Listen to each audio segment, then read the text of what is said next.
Let's talk about the pros and cons of living in Seattle. Whether you're from this area or thinking about relocating here, understanding the culture and the nuances of the different regions in the greater Puget Sound area is particularly important if you're thinking of moving here. So whether you're looking at Everett in the north end, Bellevue on the east side of the lake, Seattle on the west side of the lake, or somewhere in the south end like Renton, SeaTac, or even down in Tacoma, there are a lot of different places to live in Puget Sound. Understanding where to live and why is the purpose of this video. We're going to go through the pros and cons of living in the Seattle area of the Great Pacific Northwest. This is Emily Cressey. I'm a real estate agent with HomeSmart. I've lived in Seattle all my life, and I love introducing new people to our community. If you're thinking about choosing a neighborhood in the Seattle area, I'm here to help. Let's start with the cons. Let's just get those bad boys out of the way. There's always going to be a con to some area. Here is what I think are some of the biggest downsides of living in Seattle. Number one, and you probably know this if you're looking at housing, the cost of living in Seattle is very high. Now, if you're renting, it's a little bit more affordable, but if you're buying a home, a starter home in the Shoreline area where I live, a 3-bedroom, 2-bath, 1,500 square foot home is going to cost you a little bit more than $500,000. So what we've seen is that those numbers tend to go up. The good news is if you can get your foot in the door by either selling another property and putting your equity into the house or getting a loan, even if it doesn't have a full 20% down, you can get your foot in the door. Things tend to appreciate. You can build equity relatively quickly. And then even if you're not starting out in your dream home, you can move that equity into another property that you like better. The key there is getting started. And if you're new to the area, you might look at renting if the home prices scare you off. Other than that, it's a pretty affordable place to live because we don't have income taxes in this state. The state makes its revenue off of sales taxes, gas taxes, the famous car tabs, but there's no income tax, so that's a big plus, especially if you're a high income earner. The next con is what I call the Seattle freeze, and I'm not talking about the weather. It's a little bit of a cultural coldness that you might find here.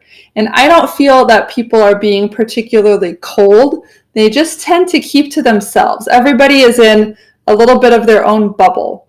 So especially now that we've got our phones, everyone walks around looking at their devices. It's just a little bit harder to make eye contact on the street, smile, meet people.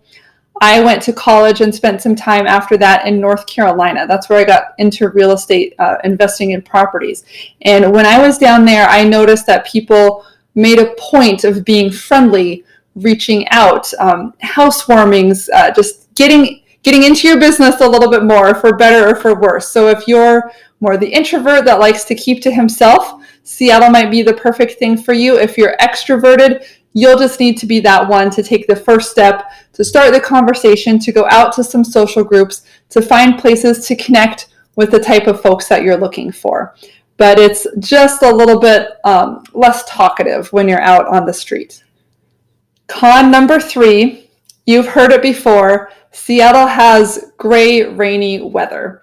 And it's not just in winter, it's about 9 months of the year. So starting after Labor Day in September, we tend to just start seeing gray skies, cloudy, overcast. It typically doesn't get that cold. Even in the winter, it rarely snows, maybe a couple inches once or twice a year.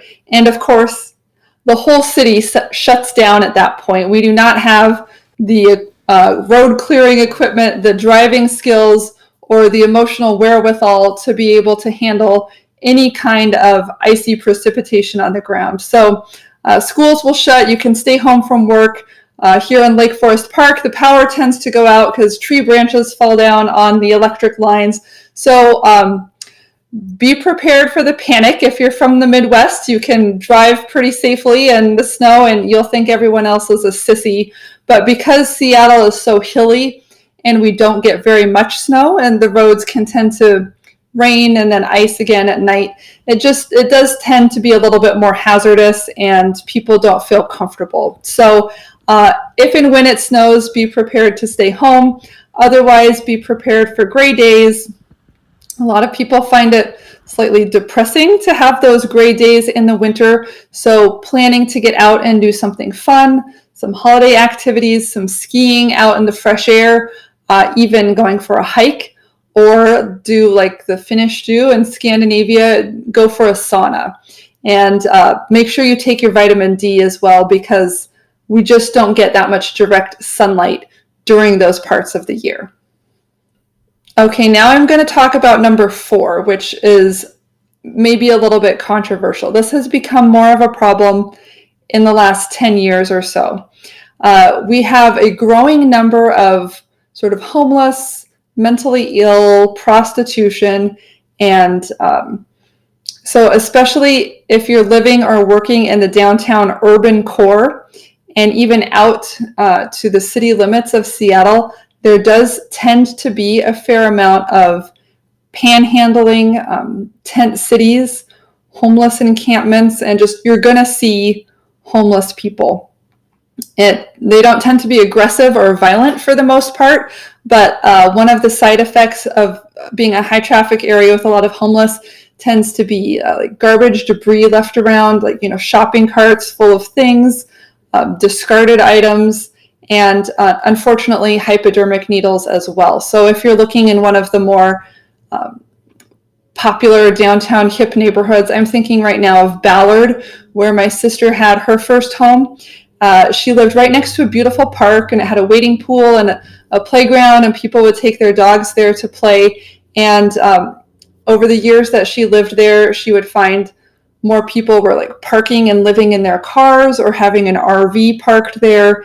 And then the neighbors would find needles in the park, and actually some of them set up sort of a group of concerned citizens that would walk through the park each morning, probably when they were out with their dogs, looking for this type of garbage and safely disposing of it. So when the kids would come by later in the day, it wasn't a problem. And, I hate to say it, but it can be an issue, as well as prostitution in some areas, especially along Aurora Avenue, which is a north-south street that goes through Seattle. So if you're looking for something closer into the city, let's talk about that on a neighborhood by neighborhood basis, because, it can spoil your fun a little bit when you're out trying to relax. Just something to be aware of. So number 5, this is another biggie, and it's been around for a long time. Number 5 is traffic. What is your commute going to be like? And, it's really interesting with coronavirus and everything that's gone on. A lot more people are able to work from home. And even some employers have said you can work from home indefinitely. So I'll be interested to see how that plays out in terms of people not feeling that they need to live that close to downtown anymore, or struggle with the commute. Traffic's actually been really good all through the coronavirus time. So what we do need to consider is if and when the downtown core comes back online. There are a lot of office leases down there, and I expect that, like it always has, Seattle will bounce back, and properties that have good close proximity to the downtown will continue to be in high demand. So when you're buying, take a look at, if you're not working from home, where might you be working? Seattle is the largest city in the state, and it has a lot of jobs, and it's very constrained. We've got a lake on one side and Puget Sound on one side. 2 bodies of water have squeezed the city into the middle. So it's kind of a long, narrow north and south stretch. The I-5 freeway that runs from Mexico to Canada runs through the middle of the city of Seattle. So that's the main thoroughfare for most people. You can go by car, but if you go in rush hour, it's extremely congested. A lot of people who live a little further out go by bus, and that can actually be quicker because they have carpool lanes, which only high occupancy vehicles can drive in. They also have express lanes on the freeway, which are reversible. We've got a couple lanes when rush hour is going into the city. The lanes point into the city, then they close it off, and reverse the traffic arrows. And at night when people are leaving the city, these extra lanes are available for people leaving the city. So they have done some things to help mitigate the traffic concern as far as both driving in and busing, but they really are encouraging people to use as much public transportation as possible. The parking in Seattle is actually quite expensive as well, to the tune of several $100s a month to park in a parking garage there. And one of the things that they've added to try to help with this is the light rail system. So currently, they've got the light rail, which runs, it starts at SeaTac Airport in the south end of Seattle and runs north into the city of downtown Seattle, and then a little farther north to the University of Washington. That's the track that's been finished so far. Soon it will come to Northgate Shopping Center, and ultimately it will go up to Linwood, Washington. The thing that I have found about riding the light rail is that there are a lot of stops. So even though it's a direct route, when you're stopping every 5 minutes to let people on, it can slow things down. So we'll see how that goes, and as the system grows and expands, maybe they'll run more trains more frequently, but it is available, but it's not, surprisingly and disappointingly, it's not super fast. The nice thing is you can sit there, read a book, look at your phone. You don't have to do anything like you would if you were driving. So take a look at the commute. If you're not in Seattle, you're going to want to look at Bellevue. There's another freeway 405 that runs north-south, kind of parallel to I-5 on the other side of the lake. And this goes through Bellevue, which is another large downtown city directly across the lake from Seattle. So if you work in Bellevue, you can go back and forth. There are two bridges that go back and forth, and there's also this freeway loop. And what they've done for traffic mitigation here is to create a toll lane. So you can still drive on the freeway without paying a toll, but if you're in a rush and you want to go faster, you can drive in the toll lane, and the price for that changes depending on how much traffic there is. So if it's a Sunday and there's no traffic, you can go onto that lane for very cheap. If it's busy rush hour traffic, they're going to crank up the price because they still want it to be free-flowing traffic. So if you're a carpool, high occupancy vehicle, you can go in that lane for free. So they really do want to encourage people to go in cars together. Van pool, carpool, motorcycles can also go in that lane. And then up at the top of the lake is Everett. So if you're not sure where you're going to work, or if you may have different spouses working in different cities, you want access to everything, the top of the lake in North Seattle in the Bothell, Shoreline, Lake Forest Park, Kenmore, Kirkland area has really good access to be able to go north or south or on the east side around the lake. So take a look at commute and where you're going to be working, where your spouse is going to be working, where you might work if you change jobs, and just really get that dialed in because the commute is not a joke. Okay, I smiled when I said that. Maybe it's a little bit of a joke, but it's not a joke. Okay, so those were my 5 cons to living in the Seattle area. Now I'm going to go shift toward the positive. Before I go all the way to the pro side of the scale, I want to talk to you a little bit about what I think is interesting. So these are neither pros nor cons, but they're things that people think about, and so I want to bring them up. The first one is that our state has recently legalized marijuana. And so that was very controversial. And what you'll see when you drive around is just like 7-Elevens. Now we've got marijuana pot shops all over town. And what I have found pleasantly surprising, this has had almost no impact on anything as far as I can tell. Occasionally there's, a little skunky smell wafting through the air at different places, but I have not, seen any incidences of which that was disruptive of my life in any way, nor have I heard any stories about that. So it happened, but it doesn't seem to be a big deal. The other thing that's interesting is just the political climate. So depending on where you are on the political spectrum, this may be good, it may be bad. I'm going to put it in the interesting and remain neutral on this. So like many West Coast cities, The city of Seattle is fairly liberal. There are conservatives here, but for the most part, they're not very outwardly demonstrative or politically active. So you can take it or leave it depending on where you stand with that. Just something interesting to know. Okay, let's switch over to the pros, the happy reasons that we like Seattle. Okay, number one, I'm going to put the weather, and I know you're asking, but didn't you have the weather as a con? Yes, I did, but here's the big secret. This is the best kept secret. Our summers are amazing. So my dad came from the Midwest, and he says that the Seattle summers are the best he's seen anywhere. I think I mentioned I used to go to college in North Carolina, and I lived there for a couple years after, and I found that the summers there were kind of overcast and muggy, and it would be warm, but then you'd want to go in the pool and there'd be a thunderstorm. And so everyone in North Carolina said the autumn was their favorite season, and I find that the summers in Seattle are very much like the autumn in sort of the southeast there.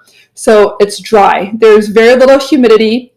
It's sunny. We get a lot of clear skies, blue days, and the temperature is very comfortable. It tends to range from about 70 to 85 as the high temperature for the day. So almost any outdoor activity that you would enjoy is going to be comfortable outside. It's not smoking hot. So we don't have a lot of outdoor pools. There are some, but it's not like Arizona where every house has a pool, every apartment has a pool. Finding an outdoor pool is relatively rare because it's just not that hot to use it. So if you do like swimming, sorry, people are texting me.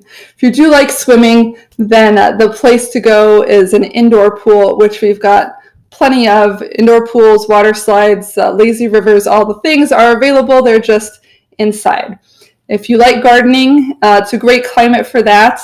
I'm a big vegetable gardener, fruit, all of those things. There are a lot of very avid gardeners in this area. If you like hiking and other outdoor activities, it's another wonderful area for that.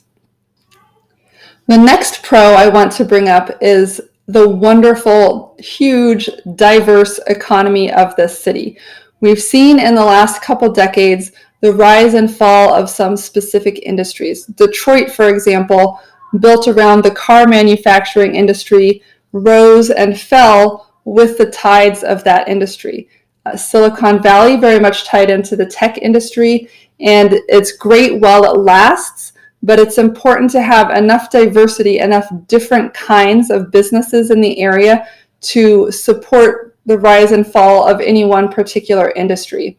So of course we are very well known for being a high-tech hub. We have Facebook, Google, Amazon, Microsoft. That's definitely here and a big part of what we do. We also have Boeing, which is an aircraft manufacturer, which has recently done some shifting around with its employment. So in the past, when Boeing has shifted, we've seen mass exoduses as people lose their jobs. This was 20 years ago. I'm not hearing a lot about the crashing economy this time. So it's good to have teaching jobs. We've got the University of Washington and a wonderful school system. We've got lots of medical jobs and scientific research. We have law firms. We have a huge diversity of different types of businesses. So even when one sector goes through a hardship, it doesn't throw the entire economy off. Another thing that I really appreciate about Seattle is the wonderful access that we have here to the arts. So if you enjoy going to the theater, if you enjoy symphonies, if you enjoy a musical or an opera every now and then, there are a lot of different live shows and performances to choose from.